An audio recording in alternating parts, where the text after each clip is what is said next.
Another little tidbit that I thought was cute. After I sold the condo at Lake of the Ozarks, Missouri, after moving from St. Louis, my daughter and I moved down to the panhandle of Florida, and I arranged an RV spot for us to use while the house was being built.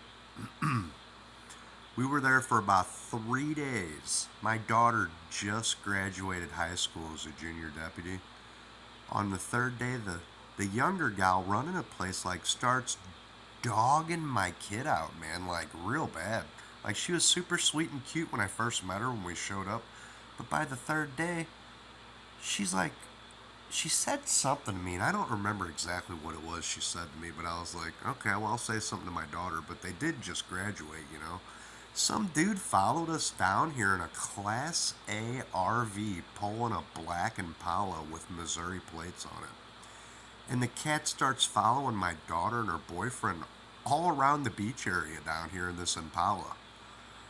So I tried to talk to this gal, figure out, who is he? Did he literally follow us down here? I mean, it took us like over 5 days to get down here and stuff.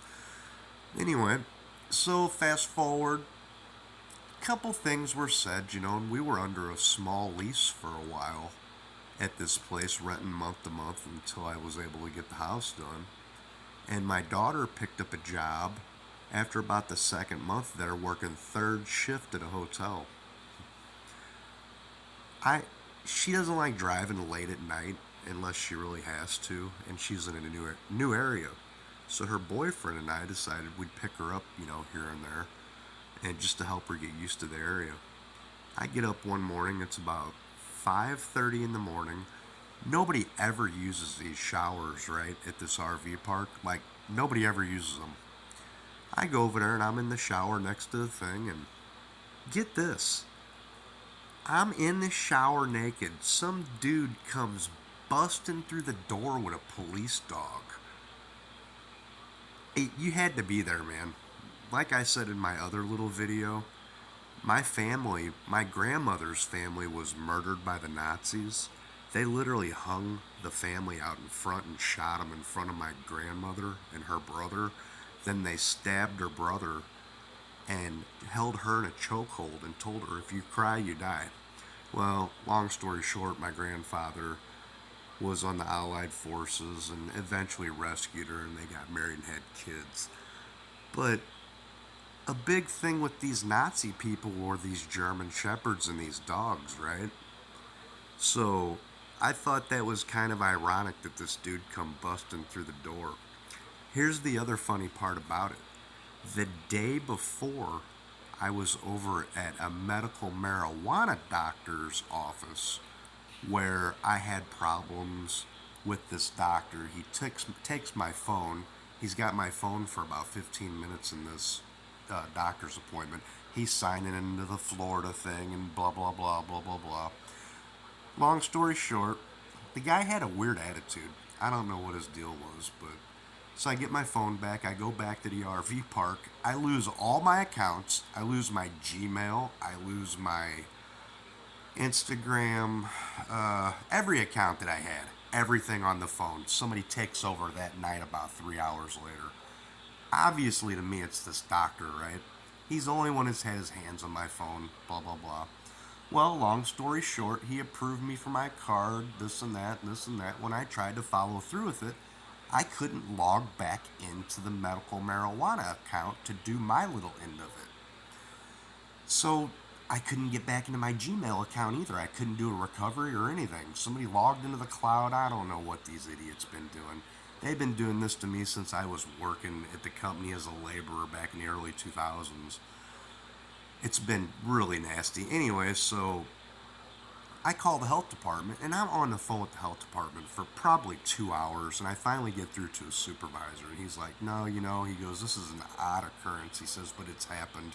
He said, go back to the doctor, tell the doctor to go ahead and fill the paperwork back out, create a new email, and we'll go ahead and issue it for you. I said, so that's basically all I have to do, right? He says, just let the doctor know that you talked to us. If he has any issues, tell him to call in. So I call this doctor, don't get a call back. Call him back again. They try to get me to schedule an appointment to pay for another fee, right?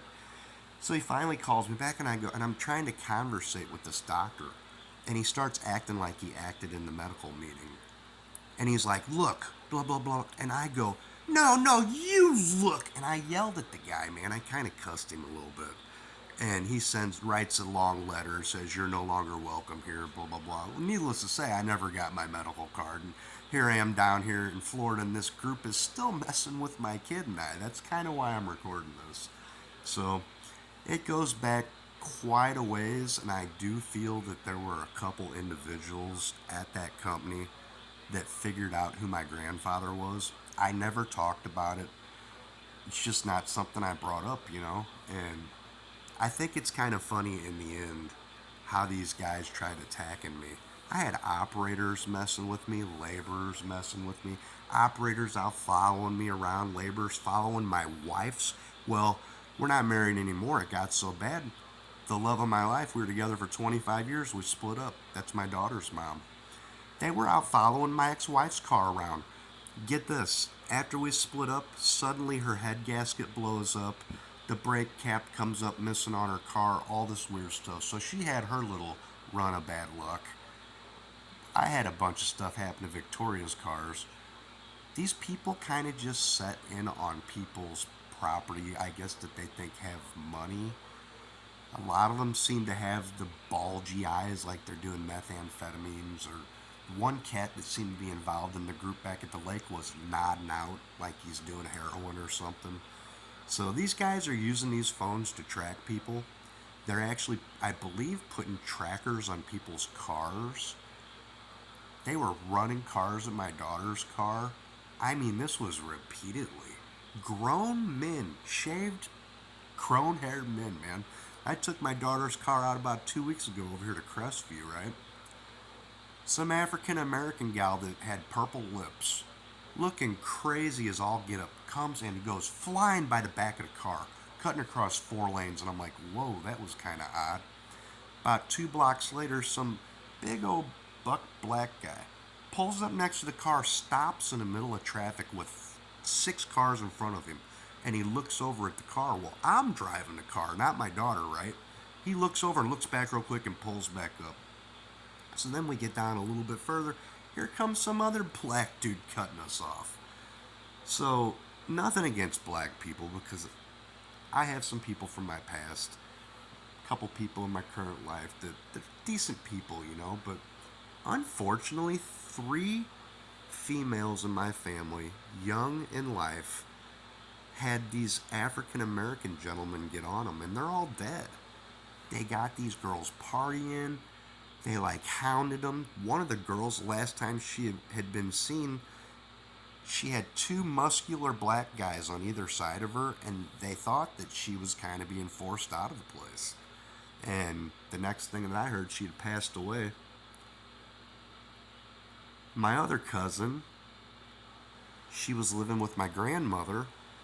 I had a job as a laborer for the first and only time in front of my step-grandmother's house, working with an African American fella.